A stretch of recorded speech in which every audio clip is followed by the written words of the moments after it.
Meu nobre amigo Carlos Raposo, seja muito bem-vindo ao Acesso Redivamp. Obrigado, Andréas. É um prazer estar aqui com vocês hoje à noite. Que bom! Poxa, Carlos, primeiro de tudo, muito obrigado por aceitar nosso convite, vir passar esse tempo aqui com a gente no Acesso Redivamp, né? Semana passada foi 12 de outubro, né? Aniversário do grande Aleister Crowley, e a gente não teve uma oportunidade de fazermos algo aqui no programa sobre a data, sobre essa pessoa que foi, né, o Aleister Crowley, e eu pensei, não, eu quero entrevistar, eu quero conversar com alguém sobre Aleister Crowley, mas eu quero um cara, eu quero alguém aí alguém que conhece esse tema, né, que pode trazer aqui pode trazer uma boa história sobre ele, uma apresentação bacana, e eu me lembrei de você, nobre amigo. E hoje com um pouco de um certo delay, mas um certo Ah, delay, a gente tem vale, esse está valendo. encontro. A gente Está tem essa valendo, ótima oportunidade. lembrança. É uma ótima lembrança e que bom que existam pessoas que lembrem do Crowley nessa data. Aliás, o Brasil, brincando aqui, o meu iniciador na UTO, disse para ele que o Brasil é o único país do mundo que tem um feriado nacional no dia do aniversário do Crowley, como se fosse uma homenagem para ele. É claro que não foi só uma brincadeira, né? Mas é sempre válido essa lembrança, mesmo que alguns dias depois. A gente está comemorando ainda essa data. Uhum, absolutamente. Uma comemoração necessária. Eu penso que Crowley foi uma pessoa extraordinária, uma pessoa extraordinária, um cara que foi, entre muitas coisas, investiu toda a fortuna que ele teve, todo o legado, toda a herança Uhum. dele na produção de conteúdos, com uma visão de levar o ser humano para um outro nível, para um próximo nível, né? Algumas pessoas falam um método para a criação de gênios, né? Em alguns momentos, e tudo isso cerca a figura para gente que aprecia um pouco mais a obra do Crowley. Mas para o grande mundo, Aleister Crowley é ainda lembrado como uma espécie de mago negro, uma espécie de figura contracultural. E ele é muito mais do que Uhum. isso, né? Mas, Carlos, antes da gente falar sobre o Crowley, eu vou ter duas perguntas que ninguém escapa nesse programa. Hum. A primeira é, Carlos Raposo, por Carlos Raposo, conta um pouco pra gente da sua história, de como Aleister Crowley entrou na sua vida. Vou ser um pouquinho sucinto, porque acho que tem coisas mais interessantes a serem faladas do que exatamente a meu respeito.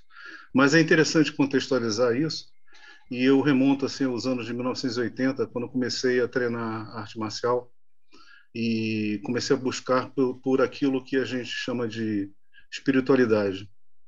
Eu comecei sozinho, lendo alguns livros, acabei tomando conhecimento de uma ordem que, na ocasião, eu entendia como sendo uma ordem, a Ordem Rosa Cruz, né? Depois eu soube que existem várias ordens Rosa Cruzes, enfim. Entrei para essa ordem e, logo em seguida, em 1987, não, minto, 1988, eu tive a oportunidade de conhecer uma pessoa que tinha sido, por assim dizer, o discípulo do seguidor de Alessia Crowley. Essa pessoa se chama Euclides Lacerda de Almeida e era discípulo do Marcelo Ramos Mota. E desde então eu tomei conhecimento com essa figura do Crowley e vamos estudando. E até hoje eu tenho participação nesses temas, tá? Investigando, estudando, pesquisando, derrubando alguns mitos, criando outros, né? Que a gente nunca escapa de cima. E para mim tem sido um prazer participar dessa história. Uhum. É uma história bem longa, é uma história bem rica, né, Carlos? Mas vamos lá. Sim, É uma história. uhum, a minha história, eu me iniciei na Astro Ungento, que foi uma ordem fundada pelo Crowley. Posteriormente, eu me associei ao Ordo Tempos Oriente, fui iniciado. Tive o prazer de ser iniciado pelo Lon Milo Duquette, que é uma das figuras mais importantes do cenário telêmico mundial. E eu passei boa parte da minha vida, uns 12, 13 anos, envolvido diretamente, quando eu falo diretamente, a gente pode dizer assim, visceralmente, com a filosofia e a religião telêmica. Por volta de 2002, eu resolvi seguir carreira solo, deixei essas ordens de lado e vou em frente pesquisando.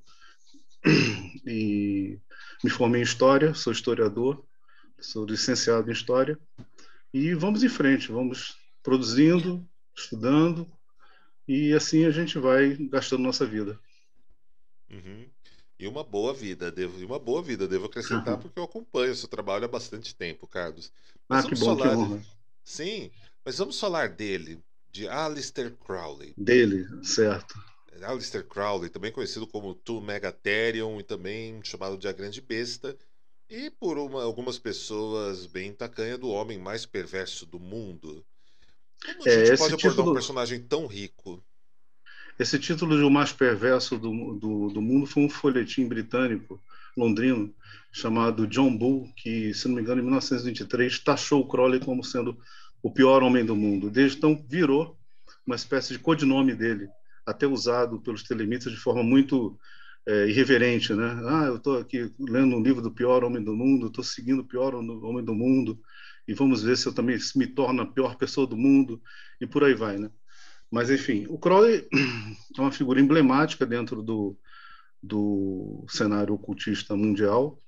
É considerado por muitos como sendo o grande nome da magia do século XX, o grande mago do século XX. E quando eu digo assim muitos, eu posso dizer, por exemplo, o Alan Moore, que todo mundo conhece, ele considerava o Crowley o maior mago do século XX.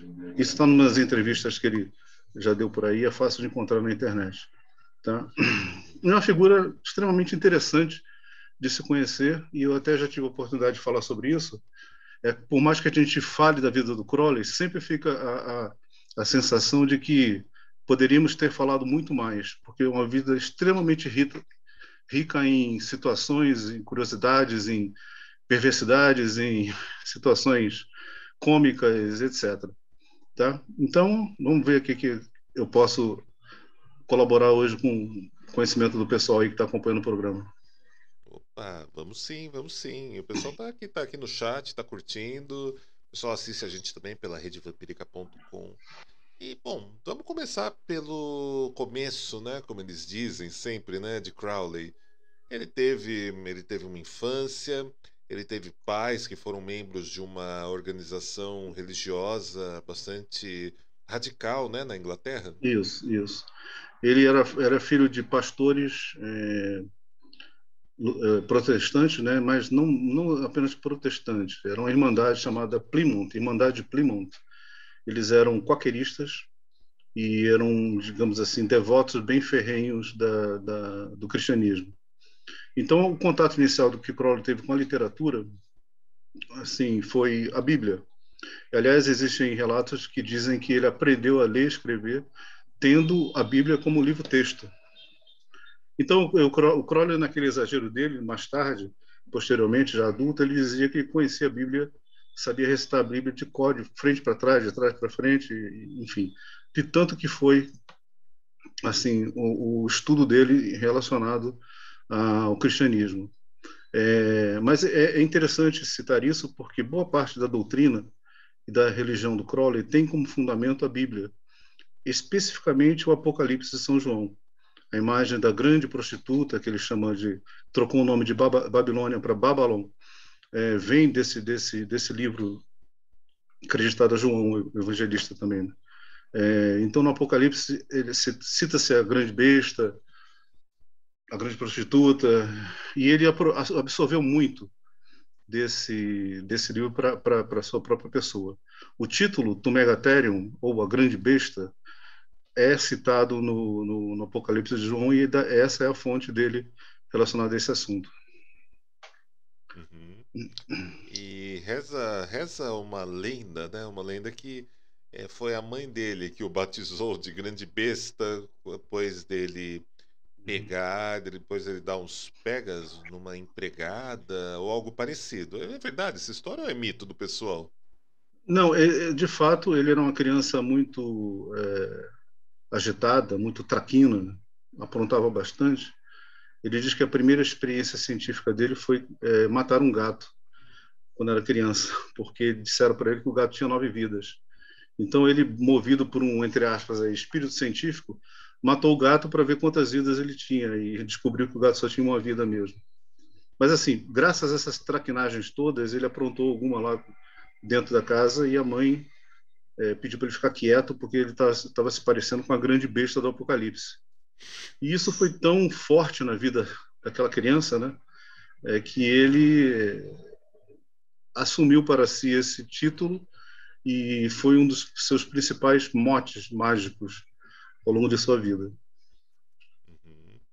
E aí também me parece que teve uma obra do Arthur do Waite, né, o autor do Tarot de Waite, que era A Nuvem sobre o Santuário, A Ah, Névoa sobre o sim. Santuário. E me parece que foi o que prendeu a atenção dele quando ele já era É, jovem e o atraiu rumo ao Waite, quem sabe chegar no isso. Mathers, na Golden Dawn. Uhum. Como é essa parte da É, história? isso ele já contava com um pouco mais de 20 anos de idade. Isso foi em 1898.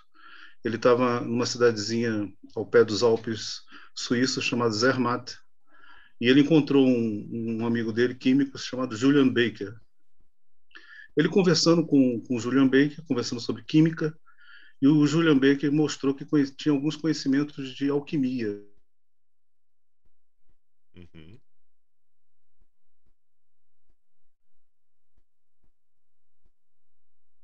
Ele soube da existência de um livro, na verdade, o nome do livro é The Book of the Black Magic, do Waite, do Arthur Waite.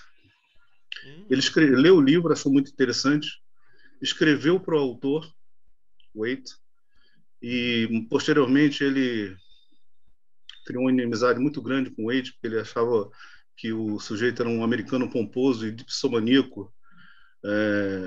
Ele fez até uma troça depois que o Waite morreu, chamando o cara de Dead Weight. Fez um trocadilho com a palavra peso morto, né? Enfim, do contato que ele teve com o Waite o recomendou o livro Nuvem sobre o Santuário, Ah, de um austríaco chamado Karl von Eckarthausen, se me falha a memória. uhum. Ele leu esse livro e no livro havia indicação da existência de uma espécie de igreja invisível, onde haveria reunido todo o conhecimento secreto da humanidade. Isso assim para falar bem resumidamente a respeito desse livro. Então é nesse momento que ele resolve dedicar a vida dele à busca dessa sociedade ou dessa igreja invisível. Posteriormente que ele encontra o Julian Baker, que eu havia citado antes, e ele fica entusiasmado e o Julian Baker o apresenta a um iniciado da Golden Dawn chamado George Cecil Jones. Oportunamente a gente fala a respeito um pouco sobre quem era a Golden Dawn, Uhum. um sujeito.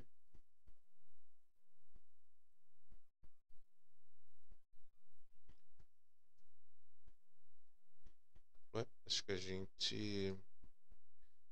Carlos, acho que a gente teve um delay aqui na internet. Opa, oi, Está me Carlos. escutando agora? Voltamos. Acho que teve um Tá. pico de internet, alguma coisa que deu uma cortada quando você começou a falar, quando você começou a contar essa parte do Da Golden George, né, Dawn, que foi George o Cecil Jones, certo. George Cecil Jones. Pois é, o George Cecil Jones ele encontrou através daquele amigo Julian Baker. E o Cecil Jones o apresentou o McGarry Matters, que iniciou o Crowley na Golden Dawn.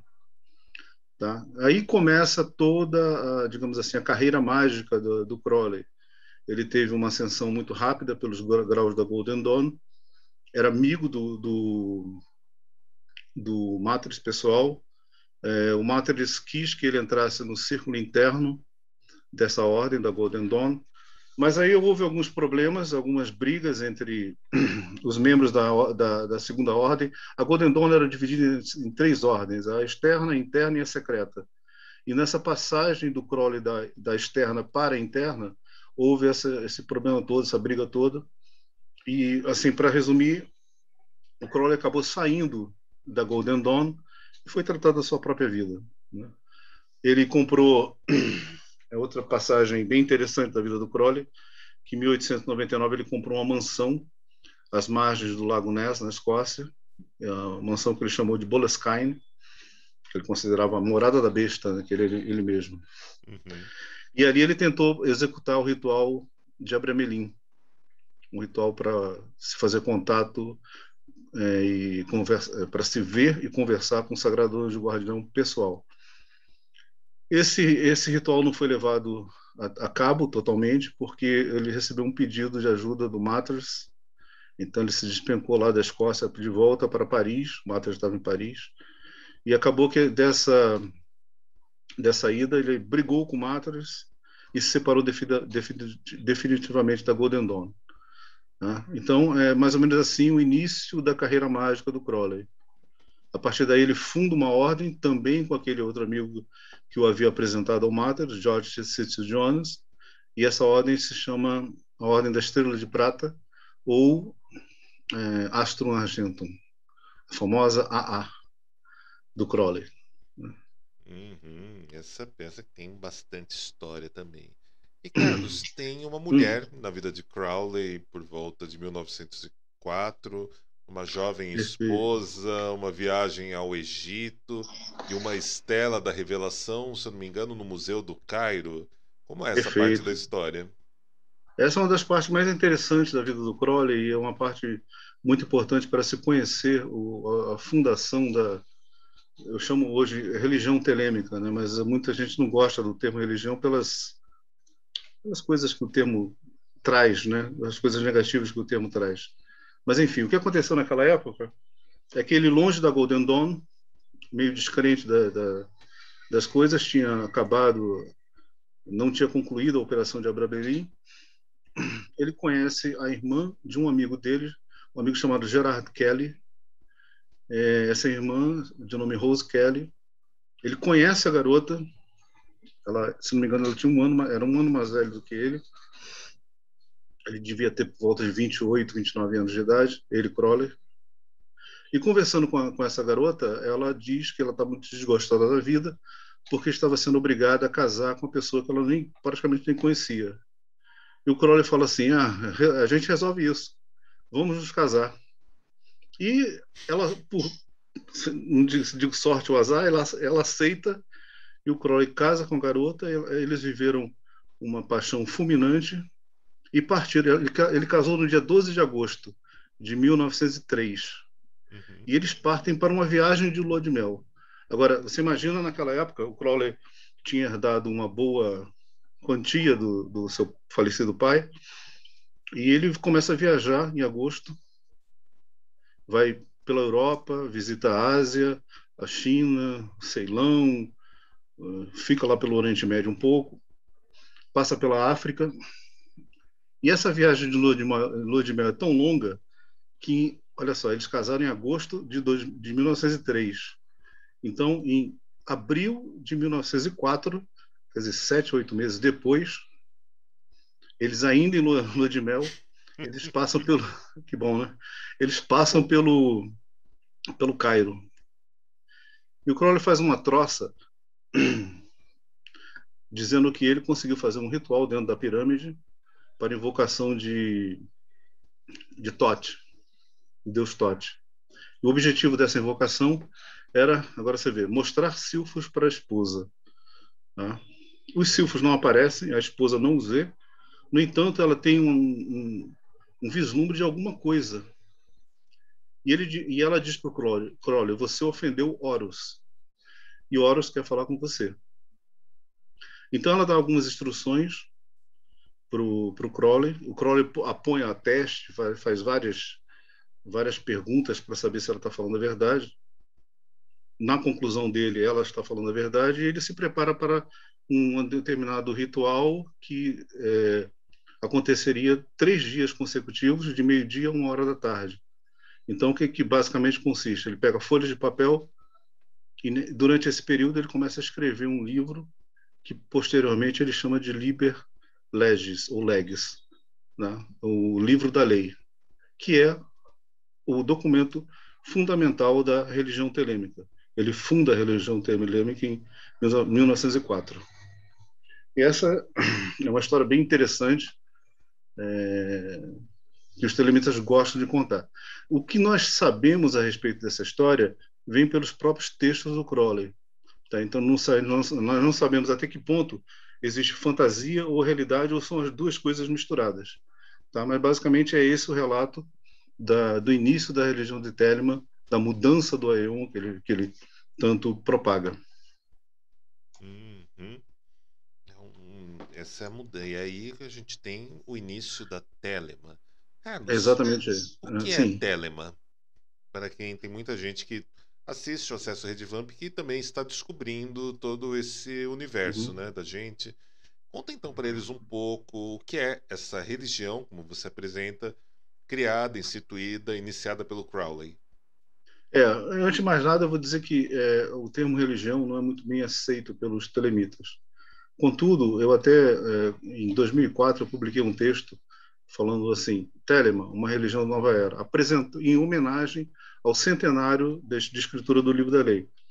O texto foi muito bem aceito, mas eu recebi algumas críticas bem raivosas.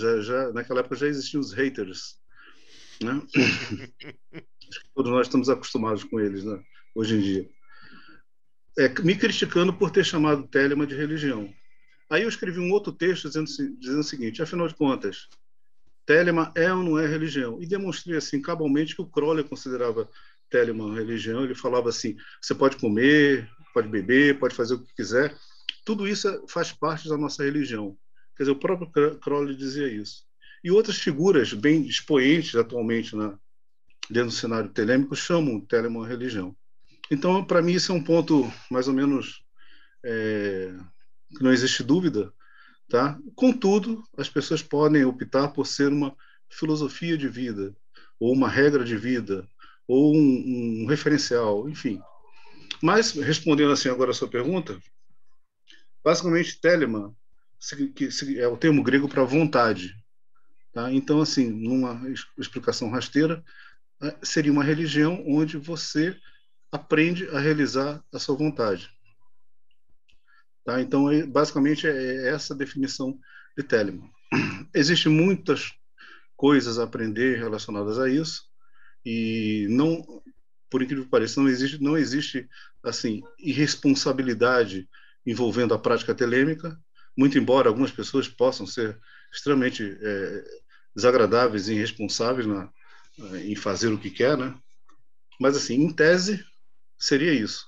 Agora, assim, filosoficamente falando, a gente pode dizer assim, mas como é que eu posso fazer a minha vontade, meu vizinho pode fazer a vontade dele, e todas as pessoas podem fazer a própria vontade. Aí o Crowley inventou uma imagem, dizendo que funcionaria mais ou menos como se fosse um sistema, um universo, onde cada estrela tem sua própria órbita. Então, ao você descobrir a sua verdadeira vontade, seria equivalente a uma estrela que percorre a própria órbita. Tá? Então, assim, bem assim superficialmente, seria essa a explicação do que seria Telemann, do que seria a religião telêmica. Uhum. Muito sucintamente falando, Andreas.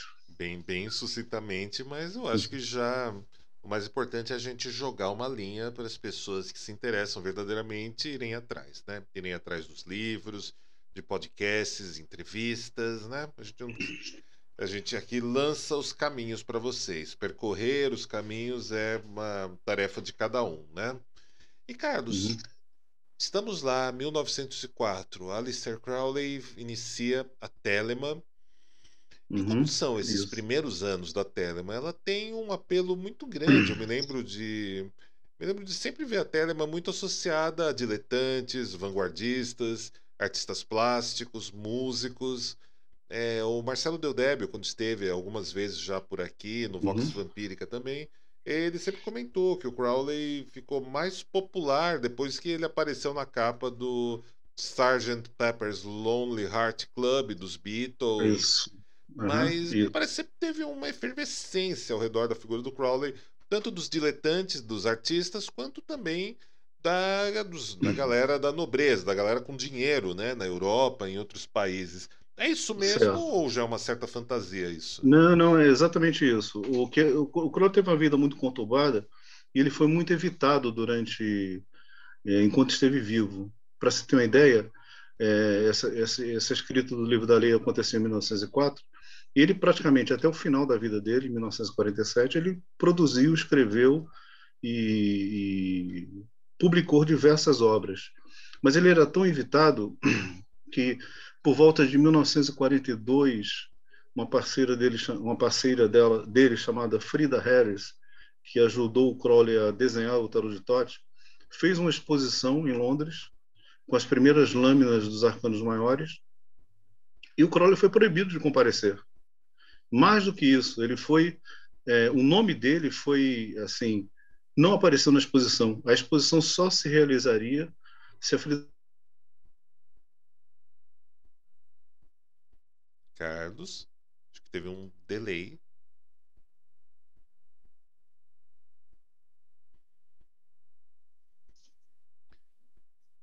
Opa, Voltou agora? voltou agora. A exposição só se realizaria. A exposição só se realizaria se ela, Frida Harris, retirasse o nome do Crowley da mesma. Tá? Então o Crowley concordou com isso e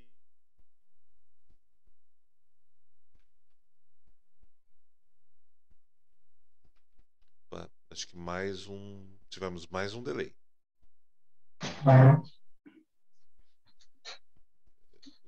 Voltou. a internet não está colaborando hoje. Às vezes, acontece. Uhum. Às vezes acontece. Mas, então, me É, conta.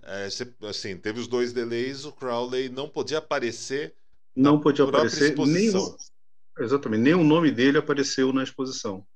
Tá? É como se ele não tivesse participado daquele trabalho e a autoria das cartas era dele, junto com a Frida Harris.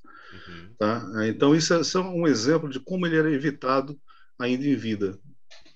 Tá? Agora, posteriormente, foram precisos alguns anos para que ele aparecesse. E talvez o primeiro aparecimento público, põe assim entre aspas, do Crowley foi justamente na capa do disco dos Beatles, o Sgt. Peppers, onde ele aparece no cantinho lá, bem assim, aquela calvície acentuada, né? Tá? Bem com a cara de mal. E os Beatles descrevem aquele pessoal todo como pessoas que nós gostamos. Depois veio o Jim Page, guitarrista do Led Zeppelin, e comprou a casa que tinha sido do Crowley em Boleskine. Inclusive, o Jim Page virou um colecionista de memorabilias relacionadas a Crowley. Né? Comprou muita coisa. E nesse inteirinho, outros artistas começaram a aparecer com referências a Crowley. O David Bowie, por exemplo, era um deles. Isso para falar dos mais famosos, né? E assim, em meio a esse tempo todo, aqui no Brasil também teve um artista que apareceu vindo digamos assim, de dentro do seio do núcleo telêmico brasileiro, que foi o Raul Seixas.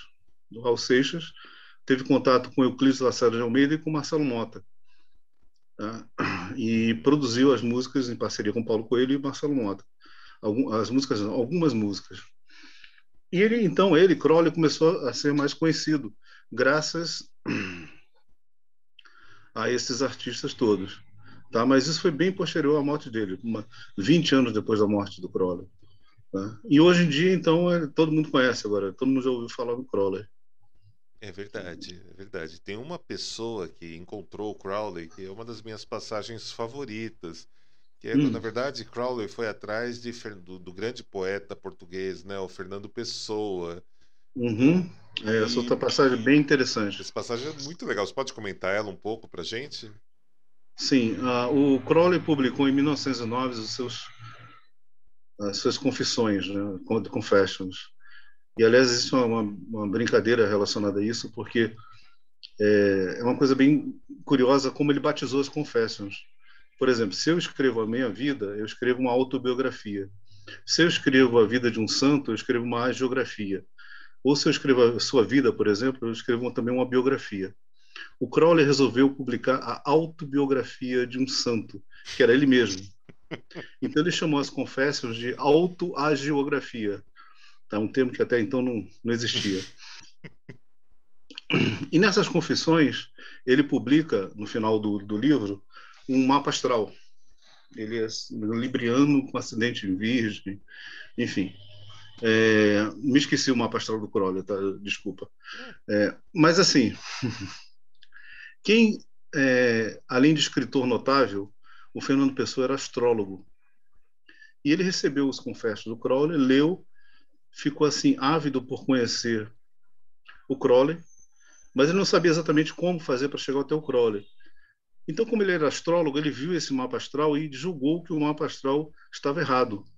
Então, escreveu para o editor do Crowley, fez uma carta onde ele corrigia o mapa astral do Crowley. E essa carta do Fernando Pessoa chegou às mãos do próprio Crowley, que falou assim: quem é esse gajo? Na verdade, ele não falou isso, né? Mas, enfim, quem é essa pessoa? Aí foi até Lisboa conhecer o Fernando Pessoa. Tiveram um encontro, conversaram bastante, jogaram xadrez. O Crowley, naquela época, já estava assim mal das pernas financeiramente. Então, ele, o que ele faz? Ele simula um suicídio e parece que o Fernando Pessoa foi uma espécie de testemunha desse ato. Então, o Crowley simula um suicídio e some, tá? Some e só Uhum. aparece muito tempo depois na Alemanha. Mas, enfim. E ele estava sendo perseguido por credores, né? Diziam que ele estava fugindo dos credores, por isso que ele foi para Portugal. Uhum. Mas, enfim. E o Fernando Pessoa fica tão impactado com a filosofia, com a religião de Telemann, que escreve muita coisa, alguma coisa a respeito. Esses livros do Fernando Pessoa são pouco conhecidos, mas ele lá fala sobre Telemann, fala sobre Odo Tempos Orientes, fala sobre o Faz o que tu queres e coisas desse tipo, tá? Então é uma passagem muito muito curiosa e essa aproximação do Crowley com o Fernando Pessoa é o mais perto que ele chega da língua portuguesa, por assim dizer. Tá? Então, para nós que somos brasileiros, para os portugueses, para a comunidade que fala português no mundo e que gosta do Crowley, essa é uma situação, uma passagem bem sui generis da vida do pior homem do mundo. Uhum. Caramba, e, é, e assim, Carlos, pensando agora, né, em toda, vamos dizer, né, toda mística, toda espiritualidade, toda religião, religiosidade, ela sempre institui um legado ao seu redor, vamos chamar, uma órbita, né, um polo de atração e que vai reverberando com o passar dos tempos, Uhum. né? Quando a gente pensa na Telema, quais seriam as grandes, qual seria essa órbita? Qual é as grandes contribuições da Telemann que você percebe no estudo das obras do Crowley, de toda a legião de autores que vieram, de ocultistas e magistas?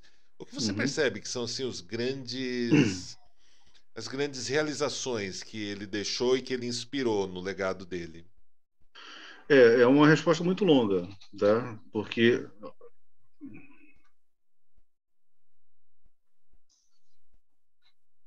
voltou? Voltou, voltou. Tá. É,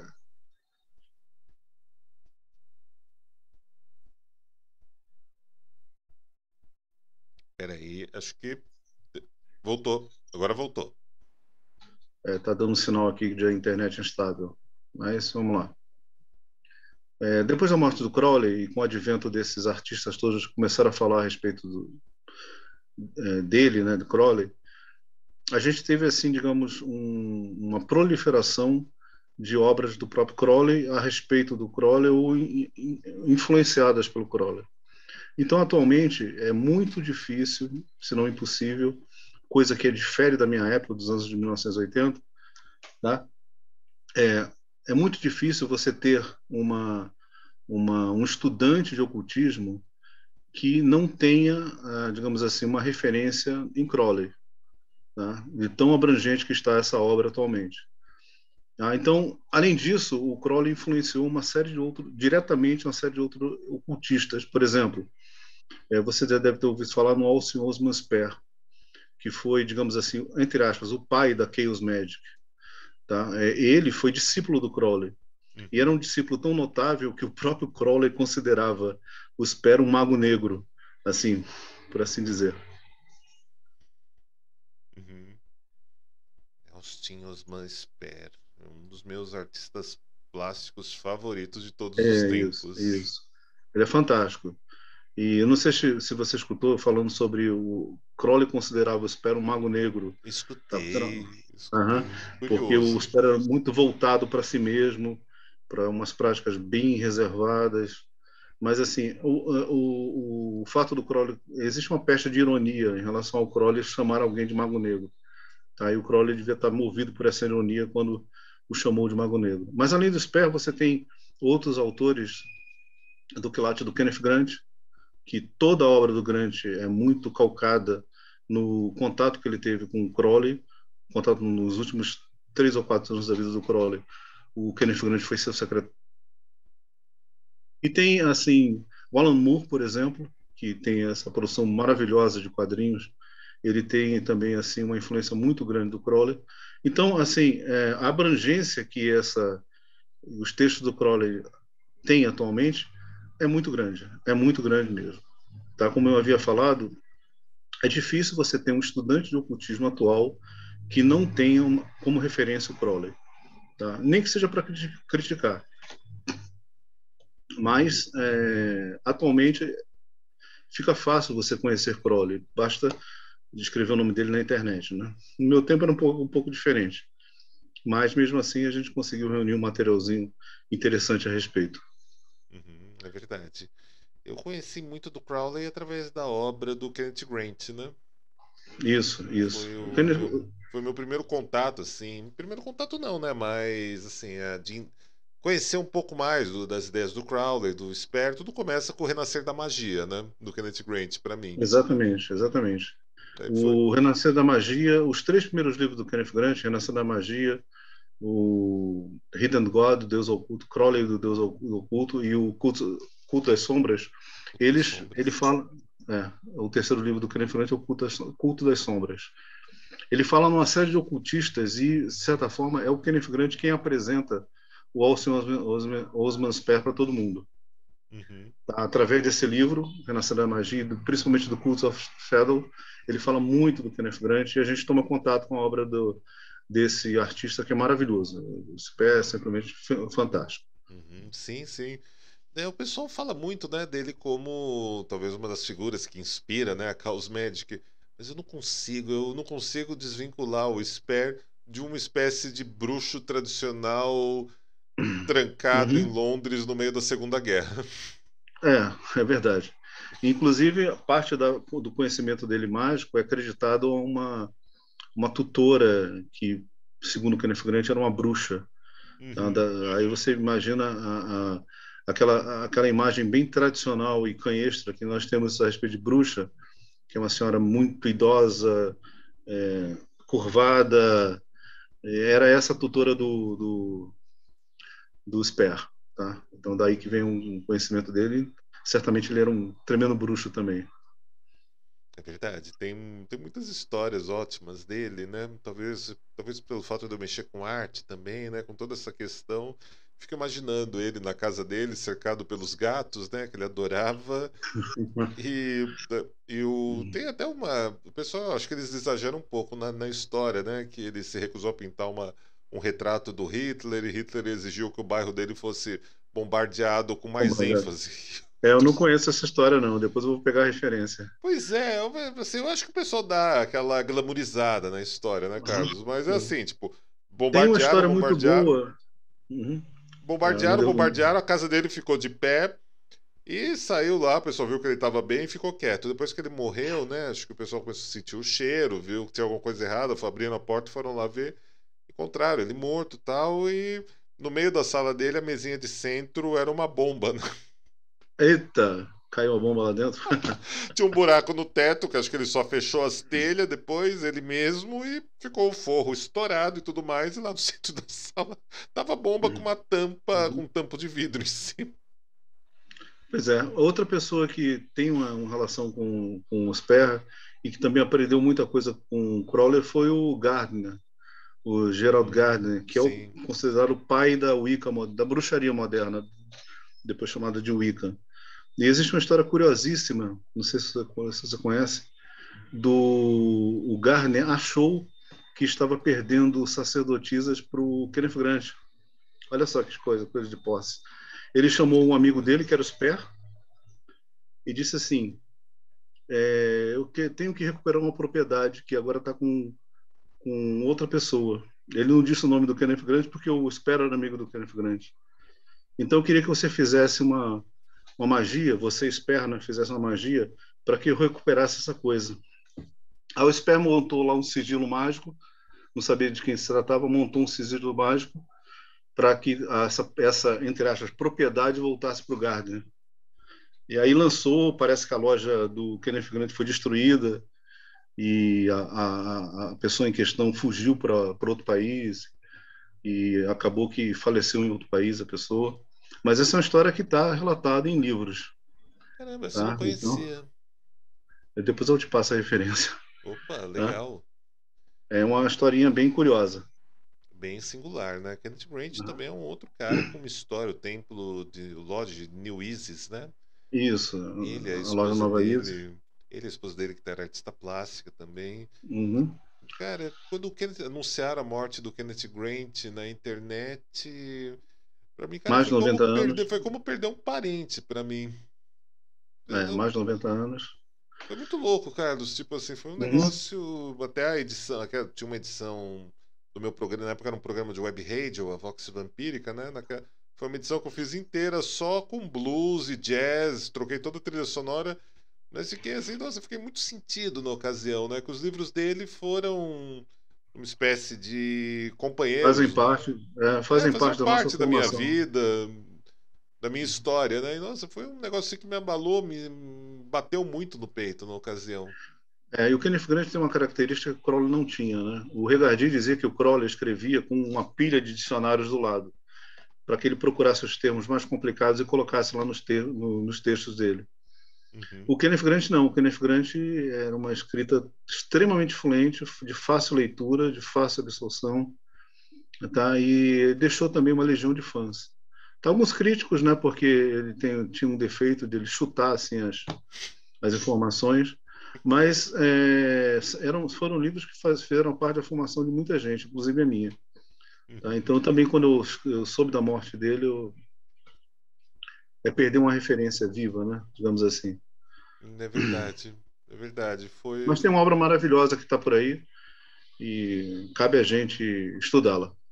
A gente manter, é verdade. É verdade, fica aí a dica. Carlos, saindo agora um pouco do universo de Aleister Crowley, da Telemann, né? A gente vai indo aqui para os momentos Uhum. aqui finais do Acesso Redivamp. Tem uma segunda pergunta que nenhum entrevistado ainda até esse presente momento escapou desse programa, desde que ele Ah, foi criado. uhum. Carlos Raposo, seja na cultura pop, no folclore, ou até mesmo no ocultismo, ou no cinema, na literatura, onde for, existe um personagem vampírico ou uma personagem vampírica que marcou sua vida e Minha você não vida, esquece? personagem vampírica. Essa Não, pergunta existe é alguma. clássica desse programa Aham. já. Não estava preparado para essa pergunta. Não, existem algumas pessoas que foram bem interessantes, que sugaram muito, que, que colaboraram muito comigo também, e que eu não me esqueço delas, tá? Agora, assim, uma personagem vampírica, não. Talvez, sim, claro, claro. Eu, em 1975, li o Drácula do Bram Stoker, né? E fiquei impressionadíssimo com aquilo, e falei assim, eu tenho que conhecer esse assunto um pouco mais. Então, digamos assim, o que me marcou dentro dessa linha vampírica foi o próprio Drácula. A Opa. descrição que o Bram somente ele, né? Olha só. A própria descrição que o Bram Stoker dá do Drácula é uma coisa assim fascinante. Aliás, existem rumores de que o Bram Stoker teria feito parte da Golden Dawn. Rumores não comprovados, tá? Está naquele livro Despertados Mágicos do Jack Berger, do Lewis Powell, né? Luiz Mas Paulo. assim, não é uma informação confirmada. Mas ele é bem contemporâneo com a Golden Dawn e é possível. Uhum. Então aquela imagem dele do Drácula, das aparições do Drácula em Londres, sempre atiçaram muito a minha imaginação e marcaram minha vida em termos literários. Opa, que Você pode crescer demais. o Drácula. Que demais. Pô, legal. Drácula é sempre uma referência imbatível nesse programa. Se a gente fizesse a planilha, né, de quantas vezes a resposta é o Drácula do Bram Stoker é impressionante. Você sabe que o sobrinho bisneto do Bram Stoker, o Dacre Stoker, autor best-seller, pesquisador e Ah, testamentário, né, do legado literário do Bram Stoker, já esteve aqui algumas vezes, né, no nosso programa. ah, não sabia não. Interessante. Pois é, Interessante. depois eu te mando um link, inclusive, de duas Ótimo. entrevistas que eu fiz com ele, né? Uma na Horror Expo do ano passado e uma aqui no canal, que ele conta com ele conta com todos os detalhes que o Bram foi membro da maçonaria em Londres. Interessante. Isso é E interessante. Vou procurar me uma informar a da, respeito. sim, ele foi, na verdade, assim, o pessoal fala, existe esse rumor da Golden Dawn. Talvez ele frequentou, parece que ele frequentou mesmo, assim, mas foi o famoso café pequeno. Foi lá para conhecer porque todo mundo ia, Uhum. se você estava no É, final da era vitoriana em Londres, né? isso, isso. A Golden Dawn teve essa característica de reunir a nata da intelectualidade londrina, né? Principalmente do pessoal que escrevia, os literatos e até o Uhum. Westcott, que era médico da realeza, enfim, se meteu numa W.B. roubada. Hein? Yeats. Uhum. W.B. É Yeats. isso, que foi prêmio Nobel de Isso. literatura. Uhum. Pois é. Agora, outro livro, falando em vampirismo, outro livro que para mim exerceu uma influência bem interessante também, o livro que eu tomei em contato na década de 80 foi, por incrível que pareça, o Manual Prático do Vampirismo, Uhum. do Paulo Coelho e do Nelson Liano Júnior, que somente muito tempo depois, agora, uma coisa de anos atrás, eu descobri que o livro foi escrito, na verdade, por um amigo meu, que se chama Toninho Buda. Tá? Uhum. O livro não é do Paulo Coelho, na verdade. E para mim foi uma surpresa, porque eu fui assim, pô, estou gostando do livro do Paulo Coelho, aí. E não foi o Paulo Coelho que escreveu, foi o Toninho Buda. Tá? É uma Será que é figura e por tanto isso? aí. Será que é por isso que você também gostou desse manual prático? É, o Pois Toninho é. Buda escreveu em 10 dias. Olha, o Toninho Buda é É, um escrevi uma cara. semana o livro. Uhum. O Toninho Buda é um cara que eu respeito, eu gosto muito dele, porque eu paro e penso, cara, lá na década de 80, ele escreveu esse livro em menos de 10 dias, sem Google, Escreveu. sem nada. Uhum. É, foi um feito, né? E é Pô, um livro bem elogiado. Bem elogiado. uhum. É um livro que, né, uma das referências que a gente tem aqui no Brasil, né, de assunto, de uma pesquisa mais séria, escrita, produzida no Brasil sobre vampiros. É ele, tem um hiato bem grande, daí vem o Marcos Torrigo, né, com Sim, Vampiros, uhum. Rituais de Sangue, da Madras. Aí vem o Voivode, do Cid, né, que faz uma compilação, mas mais voltada para a literatura, para a arte. Uhum. E depois assim, vai ter mais um hiato até aparecerem mais autores, mais historiadores desenvolvendo o tópico, desenvolvendo o tema do vampiro aqui no Brasil, né? Uhum. Isso. Por curiosidade, a expressão vampirismo e vampiro aparece assim esparsamente na obra do Crowley. Ele tem um livro que é considerado Atualmente a gente põe isso sempre entre aspas, né? O livro secreto da OTO. Secreto porque na época era secreto, na época de 40 anos atrás era secreto. Hoje você encontra na internet. Que ele fala sobre algumas práticas vampíricas, né? E assim, muito assim, reservadamente ele relaciona isso a práticas sexuais. Aí é só dar uma lida, são textos pequenos, que está lá mais ou menos a referência sobre essa prática. Sim, se bem que o ponto de vista do Crowley é um pouco pejorativo a respeito. Ele tem muito aquela visão tradicional do vampiro, é aquele que suga energia e por aí vai. Tá? Hoje Uhum. a gente agregou muito mais significados a isso. Sim, é uma visão ali do final, começo do século É XX, vitoriano. né? É Vitoriano, vitoriano. não tem como esperar algo muito Uhum. positivo, né? Mas deixa de ser interessante, né? Apreciar o próprio Crowley falando sobre o tema. Mas você frisou muito bem, ele é muito influenciado pelo pensamento vitoriano a respeito desse assunto. Né? Uhum. Todos eles eram, né, naquele período, naquele momento, né? Você vai ter o Crowley, em um outro lugar vamos ter em Providence, Rhode Island, o HP Hum. Lovecraft também, que é Isso. Uhum. interessantíssimo. A gente falou longamente dele ontem, em outras edições também aqui do Acesso. E, assim, né, aquela época era assim, era daquele jeito, o pessoal era uma outra construção, outro negócio, eles carregavam aquele espírito da época. A gente que lê hoje, a gente Aham. não pode querer pegar o que a gente tem hoje, não, porque o cara lá em 1920 tinha que pensar que nem eu agora em 2020. Exatamente. Aham, é. Aí Esse é o erro do anacronismo, né? é anacronismo, tipo, aí Uhum. é um tiro no próprio pé, né? É. E aí, e aí dá no mundo que a gente tá hoje. Pois é, né? Pois é. Uhum. Aí dá nesse Mas mundo. assim, aliás, existe uma coisa bem curiosa que é algumas pessoas, falando do Crowley positivamente, o Crowley, eu sempre falo para quem está começando nesse estudo, para ir com calma, para procurar várias referências, não ficar somente no Crowley, porque ele não é de todo uma pessoa tratável, né?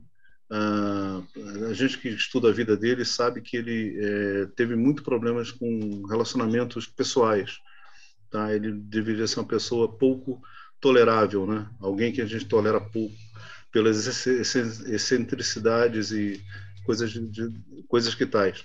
Apesar de tudo isso, ele deixou uma obra monumental que vale como referência para todo mundo que queira estudar o ocultismo, né? Essa é uma ressalva sempre que eu faço quando eu falo sobre Crowley.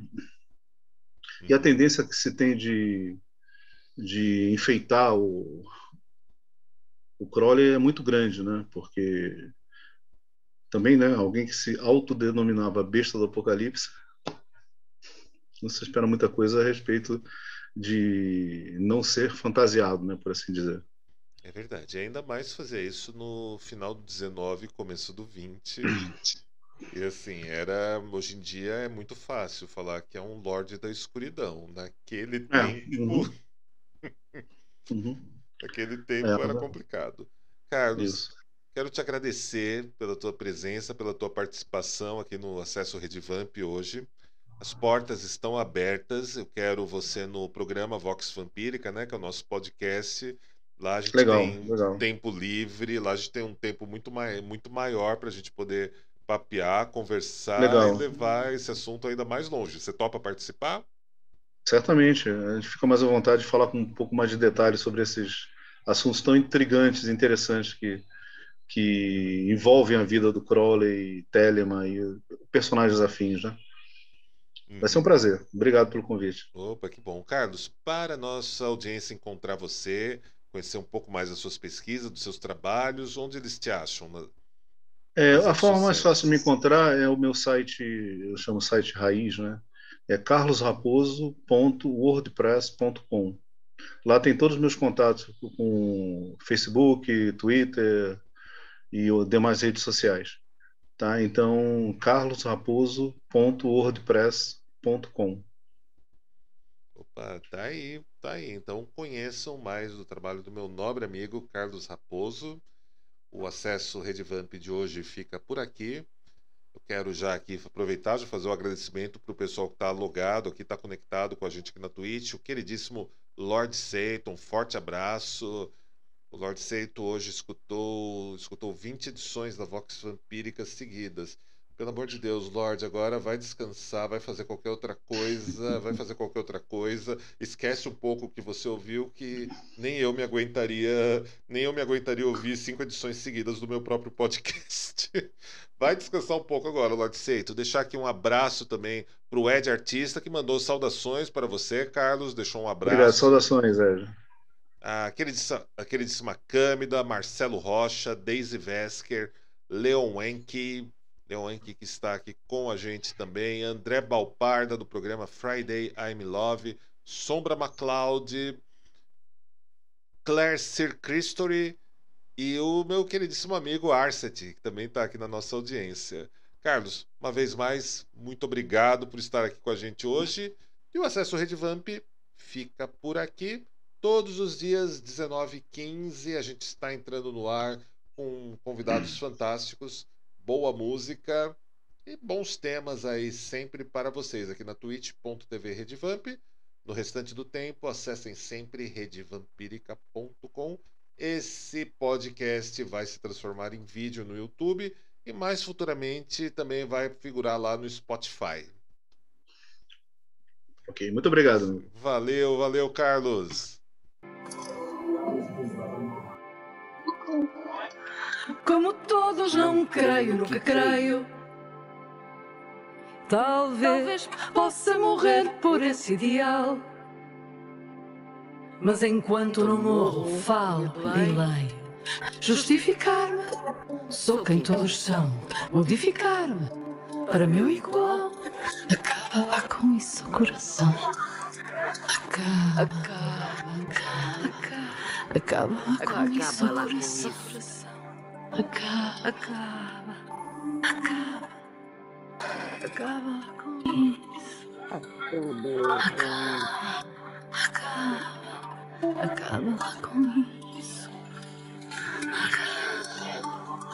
Coração.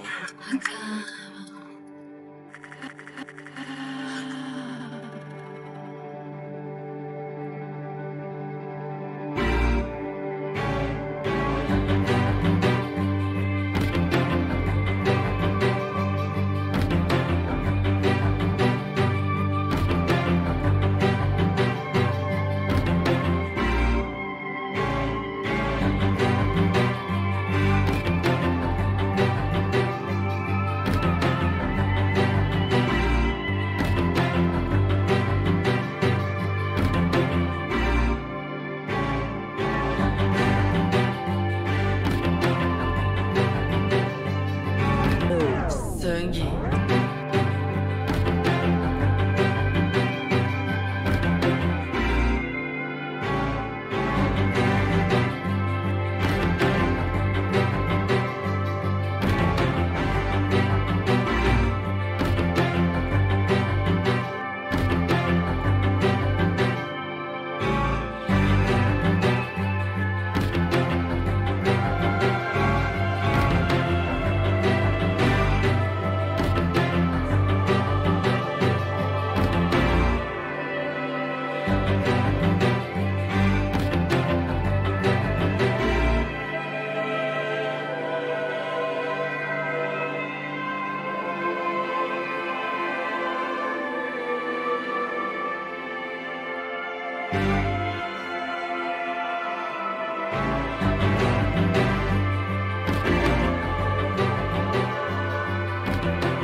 Belo, exótico, magnífico trabalho.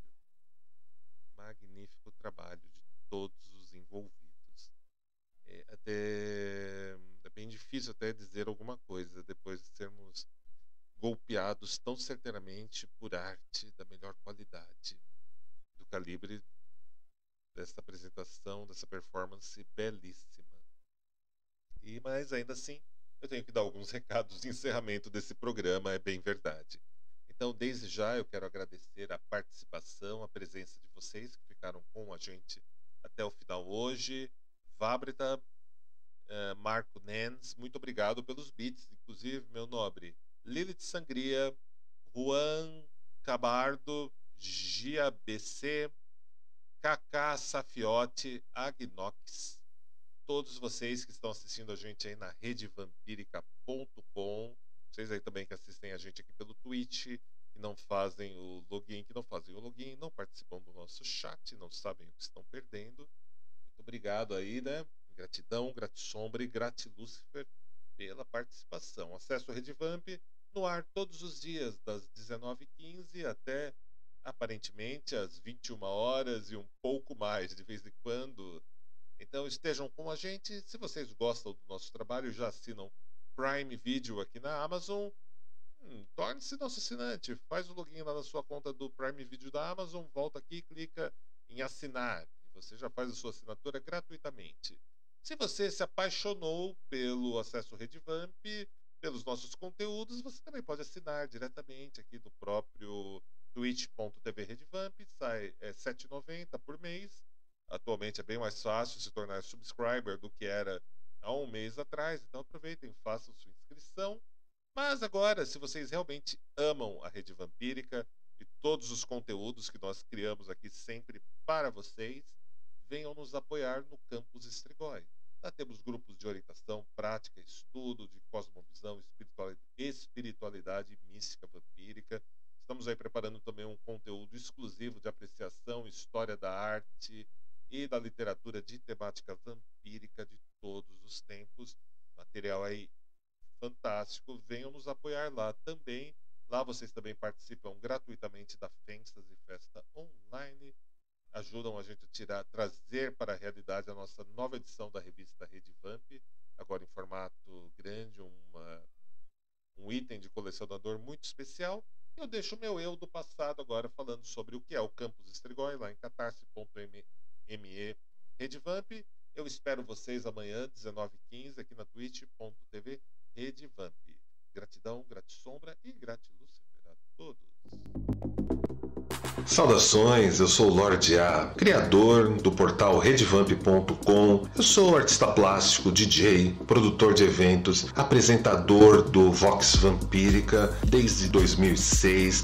Tenho livros publicados pela Madras Editora, pela Penumbra Livros. Tenho o selo literário Redevamp com mais de 10 títulos já publicados e hoje quero falar do Campus Strigoi. Esse projeto de financiamento coletivo e recorrente que vai permitir a todos nós expandirmos as atividades da redevamp.com para todos vocês e sairmos ainda mais do eletrônico, do virtual, trazendo uma revista, uma rede social, EAD e muitas surpresas interessantíssimas que nós estamos desenvolvendo com muito amor por cada um de vocês, pela nossa comunidade Vamp do Brasil, e eu espero contar com o seu apoio e a sua contribuição neste projeto aqui no Catarse.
Se você gostou deste vídeo, deixe um curtir, compartilhe com pessoas afins e visite sempre o nosso portal redevamp.com.